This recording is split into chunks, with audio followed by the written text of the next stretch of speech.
অন্যের দায়িত্বটা আমরা নেই, কিন্তু নিজের দায়িত্ব কেউ আমরা নিতে চাই। অন্য কি করে এটা আমরা সবাই দেখি, অমুক মানুষটা কি করে, কি বলে, কি করে, কি আচরণ করে সেটা নিয়ে বলা বলি করি, সেটা দেখি। কিন্তু নিজের দায়িত্ব যে নিজে কি করলাম, নিজের আচরণ কেমন, নিজের কথাবার্তা কেমন, নিজের ব্যবহার কেমন, এই দিকে আমাদের কারো দৃষ্টি। জগতের মানুষ যদি অন্যের দায়িত্ব না নিয়ে নিজের দায়িত্ব নিত, এতদিনে জগতের সবাই ভালো হয়ে যেত, সবাই ভালো হয়ে যেত। কিন্তু মা, আফসোসের বিষয় হলো মা, দায়িত্বটা নিলাম না, নিজের দায়িত্বটা, অন্যের দায়িত্বটা নেওয়ার চেষ্টা করি। এই জন্য মা, আপনাদের চরণে আমি এখনো যে সময় আছে আমি নিবেদন করে বলি, করজোর করে নিবেদন করে বলি, মা, নিজের দায়িত্বটা যেন আমরা নিই, নিজের দায়িত্বটা নেই। কারণ আমাদের এই মানব জীবন, অত্যন্ত গুরুত্বপূর্ণ। সময় চলে যাচ্ছে, এই সময় আমি আর পাবো না।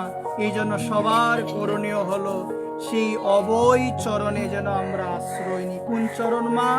অভয় চরণ। যেই চরণে আশ্রয় নিলে জীবের আর কোনো ভয় থাকে। সবার আমাদের ভয় আছে। কেমন ভয়?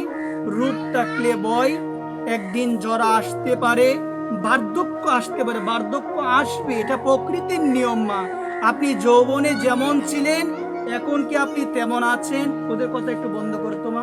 আপনি যৌবনে যেমন ছিলেন, আপনি কিন্তু এখন তেমন নাই। তো বলছেন সবার জীবনে বয় আছে, রূপ থাকলেও বয়, এই রূপ একদিন চলে যেতে পারে। ধন থাকলেও বয়, এই ধন একদিন চলে যেতে পারে।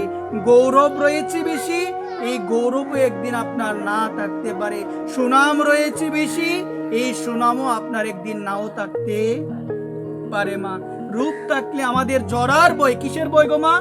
জরা ব্যাধি বার্ধক্যের বই মা।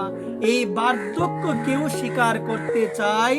চুল যদি পেকে যায় কি করে মায়েরা আমার? বাজার থেকে রং এনে দেই না, কারণ বুড়া কেউ হতে চায়, কেউ হতে চায় না মা। এক ব্যক্তিকে দাদু বলে সম্বোধন করলাম, ওই ব্যক্তি আমাকে বলেন দাদু না বলে যেন দাদা বলে ডাকি। বলছে দাদু বললে নাকি বুড়ো বুড়ো লাগে।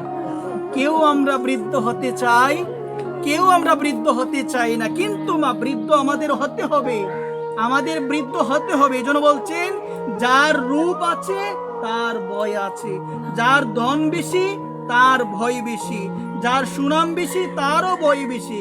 কিন্তু মা, যে ভগবানের চরণে আশ্রয় নিয়েছে সেই জীবের আর কোনো ভয়।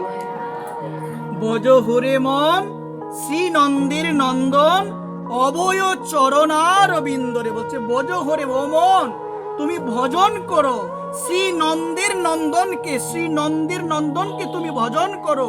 সেই চরণ হলো অভয় চরণার বিন্দরে, সেই চরণ হলো অভয় চরণ। যেই চরণে আশ্রয় নিলে জীবের আর কোনো ভয় থাকে না, জীবের আর কোনো ভয় থাকে না। সুধীবৃন্দ, সবার চরণে আমি অদম এই নিবেদন করি, আমরাও যেন সদা সর্বদা যেন ভগবানকে স্মরণ করি, ভগবানের নাম যেন গুণকীর্তন করি। কখনো যেন কোনো পরিস্থিতিতে ভগবানের নাম স্মরণ থেকে, ভগবানের নাম জপ থেকে আমরা বিরত না হই। হা করুণাময়ী রাধারানী, হা নিতাই, নিতাই চরণে মা এই প্রার্থনা। নিতাই কৃপা না হলে ভগবানের কৃপা কখনো হয়? এই জন্য সবাই আসুন আমরা হৃদয়ের অন্তঃস্থল থেকে আমরা নিতাই চাঁদকে স্মরণ করি, আমরা ভগবানকে স্মরণ করি, এবং আমাদের এই প্রার্থনা থাকবে আমরা যেন আমাদের জীবনের অন্তিম সময়েও যেন ভগবানকে ডেকে জগৎ থেকে আমরা বিদায়।